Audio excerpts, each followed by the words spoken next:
आज हम कक्षा 6 विषय सामाजिक विज्ञान, ये देखिए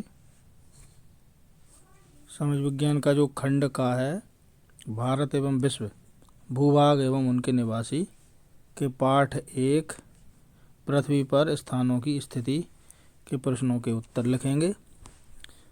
तो ये जो नई वाली पुस्तक है 2025-26 वाली, जो नया कोर्स चेंज हुआ है, ये उसी पुस्तक के प्रश्नों के उत्तर हैं। तो देखते हैं पहला प्रश्न। ये देखिए महत्वपूर्ण प्रश्न, पृष्ठ संख्या 7। तो पहला जो प्रश्न है वो है मानचित्र क्या है और हम इसका उपयोग कैसे करते हैं, इसके मुख्य घटक क्या हैं। उत्तर है मानचित्र एक चित्रात्मक विवरण है जो पृथ्वी की सतह को दर्शाता है, जिसका उपयोग स्थान ढूंढने, दूरी मापने और दिशा जानने में किया जाता है। इसमें विभिन्न भौगोलिक तत्वों को दिखाया जाता है। मानचित्र के मुख्य घटक होते हैं, ये देखिए नंबर 1 दिशा, ये मानचित्र के मुख्य घटक हैं। ये नंबर 1 दिशा, उत्तर दक्षिण आदि, फिर दूरी का अनुपात, पैमाना, और तीसरा है प्रतीक चिन्ह यानी संकेत। ये हमारा पहला प्रश्न हुआ। अब दूसरा देखेंगे। निर्देशांक क्या है, पृथ्वी पर किसी स्थान को अंकित करने के लिए अक्षांश और देशांतर का उपयोग कैसे किया जाता है। उत्तर है निर्देशांक एक गणितीय अवधारणा है जिसका उपयोग किसी स्थान की सटीक स्थिति को निर्धारित करने के लिए किया जाता है। यह दो संख्याओं के सेट के रूप में व्यक्त किया जाता है, जिन्हें अक्षांश और देशांतर कहा जाता है। पृथ्वी को पूर्व पर किसी स्थान को अंकित करने के लिए अक्षांश और देशांतर रेखाओं का उपयोग किया जाता है। अक्षांश रेखाएं पृथ्वी को उत्तर से दक्षिण दिशा में मापती हैं और भूमध्य रेखा 0 डिग्री से उत्तर या दक्षिण की दूरी को डिग्री में दर्शाती हैं। देशांतर रेखाएं पृथ्वी को पूर्व से पश्चिम दिशा में मापती हैं और प्रधान मध्याह्न रेखा 0 डिग्री से पूर्व या पश्चिम की दूरी बताती हैं। इन दोनों के मिलन बिंदु से किसी स्थान का सटीक पता लगाया जाता है। उदाहरण के लिए 29 डिग्री एन अक्षांश और 77 डिग्री ई देशांतर नई दिल्ली को दर्शाते हैं। यह प्रणाली पथ प्रदर्शन और मानचित्रण के लिए बहुत उपयोगी है। यह हमारा दूसरा प्रश्न होगा। तीसरा देखेंगे अब हम। देशांतर से स्थानीय समय और मानक समय कैसे संबंधित है। उत्तर है देशांतर स्थानीय समय और मानक समय के बीच एक गहरा संबंध है। पृथ्वी अपने अक्ष पर पश्चिम से पूरब की ओर घूमती है। इसी कारण से पृथ्वी पर अलग अलग स्थानों पर सूर्य एक ही समय पर दिखाई नहीं देता है। इसी भिन्नता को समझने के लिए देशांतर का उपयोग किया जाता है। देशांतर और स्थानीय समय का संबंध, किसी स्थान पर सूर्य के दोपहर में होने पर जो समय होता है उसे उस स्थान का स्थानीय समय कहते हैं। पृथ्वी 1 डिग्री देशांतर घूमने में लगभग 4 मिनट का समय लेती है। इसका तात्पर्य यह है कि प्रत्येक 15 डिग्री देशांतर पर स्थानीय समय में 1 घंटे का अंतर होता है। देशांतर और मानक समय का संबंध, किसी देश या क्षेत्र में एक समान समय को बनाए रखने के लिए एक विशेष देशांतर रेखा के स्थानीय समय को मानक समय के रूप में अपनाया जाता है। मानक समय उस देशांतर रेखा के स्थान के समय पर आधारित होता है जिसे उस देश के या क्षेत्र का मानक देशांतर घोषित किया जाता है। आइए पता लगाएं। अब ये पहला प्रश्न है। पाठ्य पुस्तक की पृथ्वी संख्या 8 पर दिए गए चित्र 1.1 में चिकित्सालय को अंकित कीजिए। तो इसका उत्तर है, देखिए ये आप इसको चित्र को अंकित कर लें। ये काल्पनिक चित्र है, नगर का मानचित्र। उपरोक्त चित्र में चिकित्सालय को बिंदु रेखा से दर्शाया गया है। नंबर 2, नीले रंग से दिखाए गए क्षेत्र क्या दर्शा रहे हैं। इसका उत्तर है जल निकाय, झील, तालाब और धारा। तीसरा है विद्यालय, नगर पंचायत या सार्वजनिक उद्यान में से रेलवे स्टेशन से कौन सा स्थान सबसे अधिक दूरी पर है। इसका उत्तर है सार्वजनिक उद्यान। प्रश्न क्रमांक 2 है, कक्षा के एक क्रियाकलाप के रूप में 3 या 4 विद्यार्थियों के अलग अलग समूह बनाइए। प्रत्येक समूह से अपने विद्यालय तथा उसे तक जाने वाले कुछ मार्गों और पड़ोस के भवनों का मानचित्र बनाने को कहिए। अंत अंत में सभी मानचित्रों की तुलना कीजिए और उन पर चर्चा कीजिए। उत्तर है विद्यार्थी अपने सहपाठी शिक्षक की सहायता से स्वयं करेंगे। इस वाले प्रश्न को विद्यार्थियों को स्वयं करना है। अब अगला है आइए पता लगाएं। पृष्ठ क्रमांक 10। प्रश्न क्रमांक 1, किसी विद्यालय के खेल मैदान का एक साधारण मानचित्र बनाइए। मान लीजिए कि यह 40 मीटर लंबा और 30 मीटर चौड़ा आयताकार क्षेत्र है। इसे अपने रूलर की सहायता से 1 सेंटीमीटर बराबर 10 मीटर के स्केल पर सटीक ढंग से खींचिए। ये देखिए, चूँकि 1 सेंटीमीटर बराबर 10 सेंटीमीटर, इसलिए लंबाई बराबर 40 मीटर बराबर 4 सेंटीमीटर, चौड़ाई बराबर 30 मीटर बराबर 3 सेंटीमीटर। तो ये देखिए ऐसे इसको बना लिया है। इसको देख के आप भी अपने बना लें बुक में। अब प्रश्न क्रमांक 2। अब इस आयताकार क्षेत्र के विकर्ण को मापिए। आपके द्वारा की गई माप कितने सेंटीमीटर की है? स्केल की सहायता से खेल मैदान के विकर्ण की वास्तविक लंबाई की मीटर में गणना कीजिए।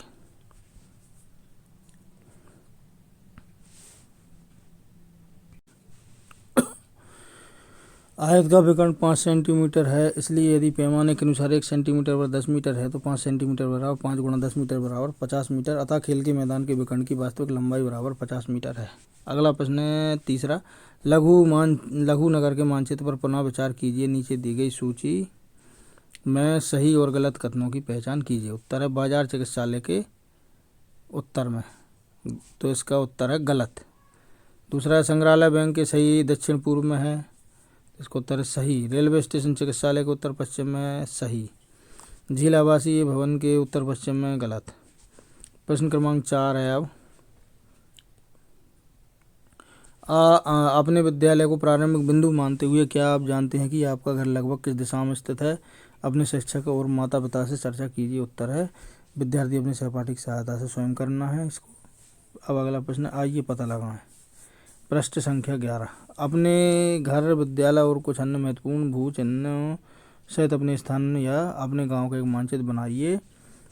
चतुर्दश को दर्शाइए और दर्शाई गई कुछ महत्वपूर्ण आकृतियों को अंकित करने के लिए कुछ से चिन्हों का उपयोग कीजिए और जो पाठ्य पुस्तक की संख्या 11 के चित्र 1.3 में दर्शाए गए हैं। उत्तर है इसका विद्यार्थी अपने सहपाठी शिक्षक की सहायता से स्वयं करें। ये आइए पता लगाएं। यदि आपको काले पक्ष की ओर से खेलना हो और उसी विधि से प्रत्युत्तर देना हो तो इन्हीं नियमों का उपयोग करते हुए अपनी चाल लिखिए।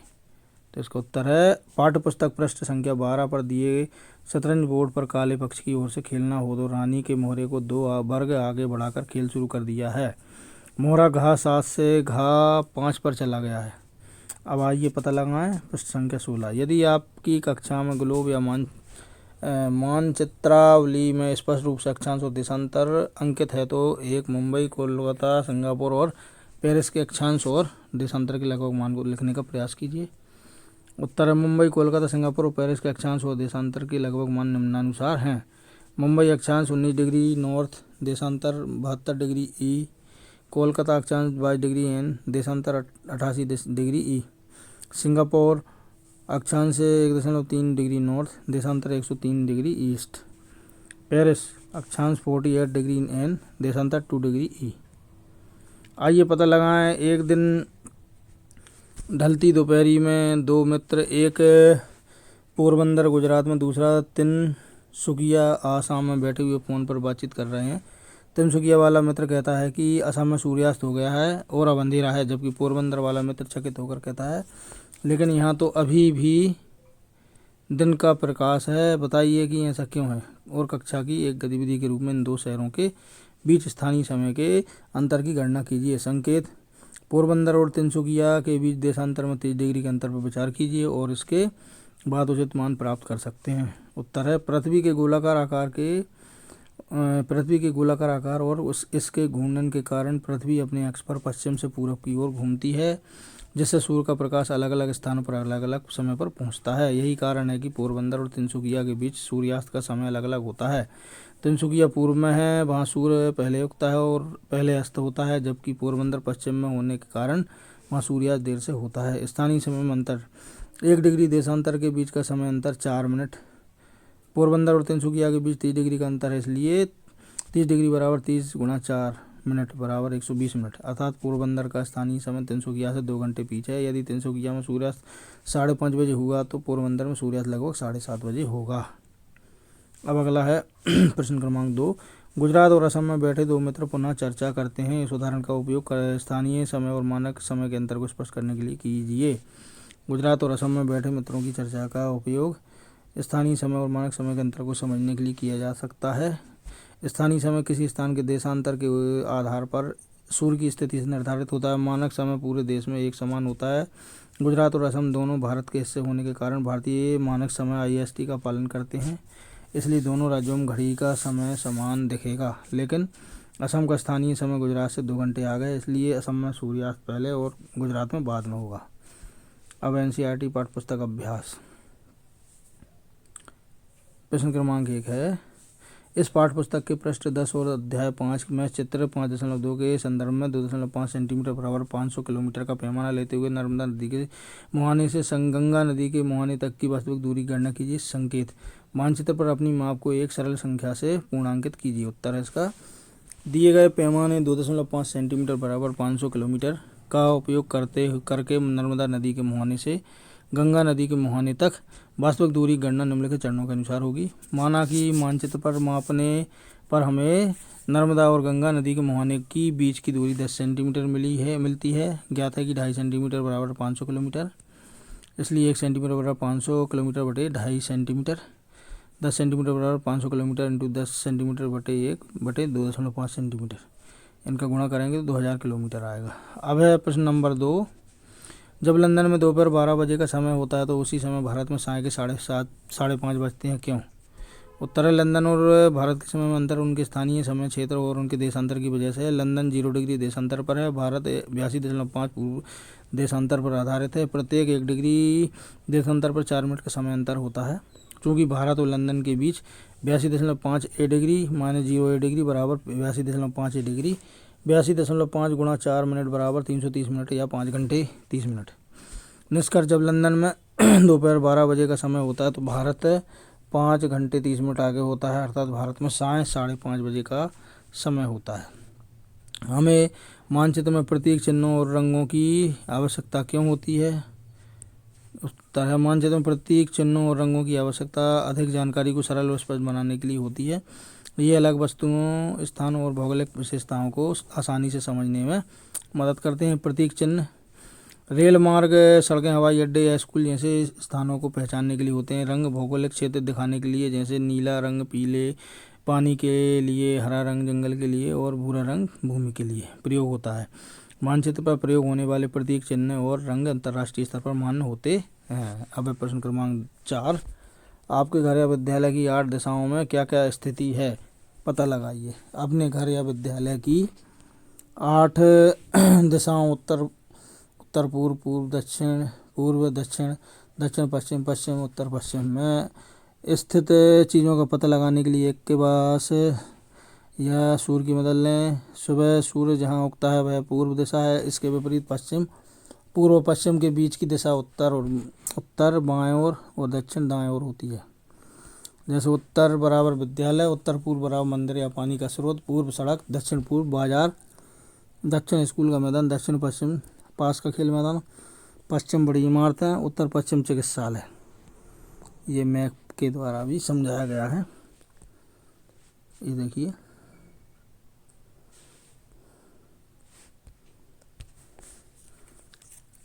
ऊपर होती है उत्तर, नीचे होती है दक्षिण, इस तरह पूरब और ये पश्चिम। उत्तर और पूर्व के बीच की जो दूरी है वो है उत्तर पूर्व।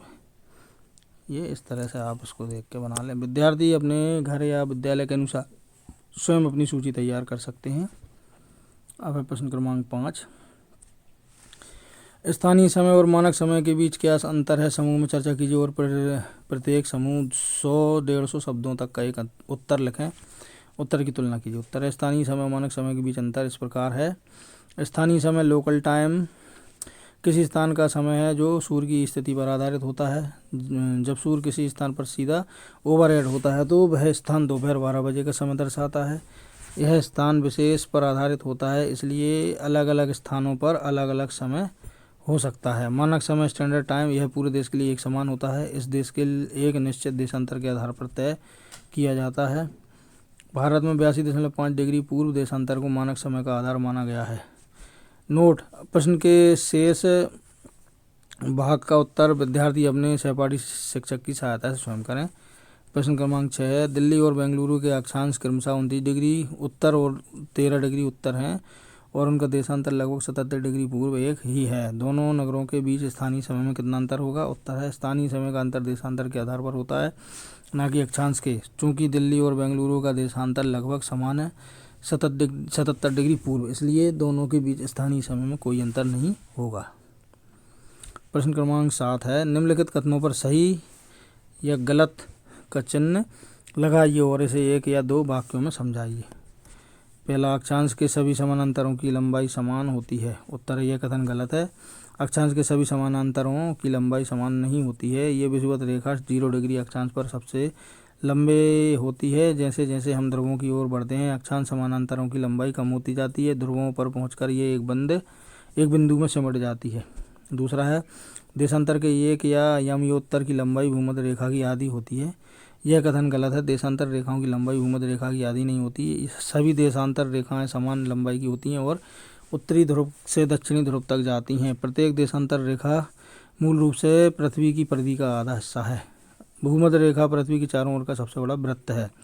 दक्षिण ध्रुव का अक्षांश 90 डिग्री दक्षिण है। यह कथन सही है। दक्षिणी ध्रुव पृथ्वी के दक्षिणतम बिंदु पर है, जो भूमध्य रेखा से 90 डिग्री दक्षिण में स्थित है, इसलिए इसका अक्षांश 90 डिग्री दक्षिण है। चौथा है, असम में स्थानीय समय और IST भारतीय मानक समय एक ही है। उत्तर, यह कथन सही है। भारत में सभी राज्यों में एक ही मानक समय IST का प्रयोग किया जाता है, इसलिए समय में भी स्थानीय समय और IST एक ही होता है। पांचवा है, समय क्षेत्र को पृथक करने वाली रेखाएं देशांतर के याम्योत्तर समान होती हैं। यह कथन सही है। समय क्षेत्र को पृथक करने वाली रेखाएं देशांतर के याम्योत्तर के समान होती हैं, क्योंकि समय क्षेत्र देशांतर रेखाओं के आधार पर निर्धारित किए जाते हैं। पृथ्वी को 24 समय क्षेत्रों में बांटा गया और प्रत्येक क्षेत्र लगभग 15 डिग्री देशांतर तक फैला होता है। ये रेखाएं उत्तर और दक्षिण ध्रुवों से गुजरती हैं। नंबर 6, भूमध्य रेखा एक अक्षांश वृत्त भी है। यह कथन सही है। भूमध्य रेखा एक अक्षांश वृत्त है, क्योंकि यह पृथ्वी के केंद्र से होकर गुजरने वाला सबसे बड़ा अक्षांशीय वृत्त है। यह 0 डिग्री अक्षांश पर स्थित है और पृथ्वी को उत्तरी तथा दक्षिणी गोलार्ध में विभाजित करता है। 6 है, नीचे दी गई शब्द पहेली को हल कीजिए। ध्यान दें, इस पहेली को हल करने के लिए अंग्रेजी भाषा के शब्दों का उपयोग कीजिए। बाएं से दाएं, ऊपर से नीचे। देखिए, पहला, मानचित्र में एक वृत्त क्षेत्र को लघु रूप में दिखाना। दूसरा है, प्रमुख याम्योत्तर से दूरी का एक माप। तीसरा है, ये दोनों मिलकर एक स्थान को पता लगाने में सहायक होते हैं। चौथा है, यह सुविधाजनक गोलाकार सबसे लंबी समानांतर अक्षांश रेखा। 6वां, जो अक्षांश और देशांतर मिलकर बनाते हैं। 6वां है जी, वह स्थान जहाँ से प्रमुख याम्योत्तर गुजरती हैं। वह समय जिसका हम भारत में अनुसरण करते हैं। 8वां है, मार्ग को खोजने का सरल तरीका। 9वां है, विश्व के शीर्ष पर भूमध्य रेखा से दूरी एक माप। 10वां हो गया। 11वां है, एक रेखा के लिए शब्द संक्षेप जिसके आर पार दिन और तिथि में परिवर्तन होता है। तो ये देखिए, इसको हमें ऐसे कंप्लीट करना है। ध्यानपूर्वक देखें और इसको बना लें। अब अन्य परीक्षोपयोगी प्रश्नोत्तर। ये देखिए, बहुविकल्पीय प्रश्न है।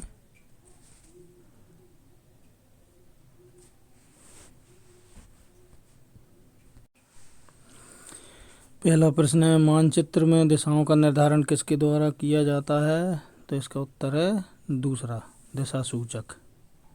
फिर है दूसरा, पृथ्वी की सतह पर किसी स्थान की उत्तर दक्षिण दिशा स्थिति को क्या कहा जाता है? उत्तर है याम्योत्तर।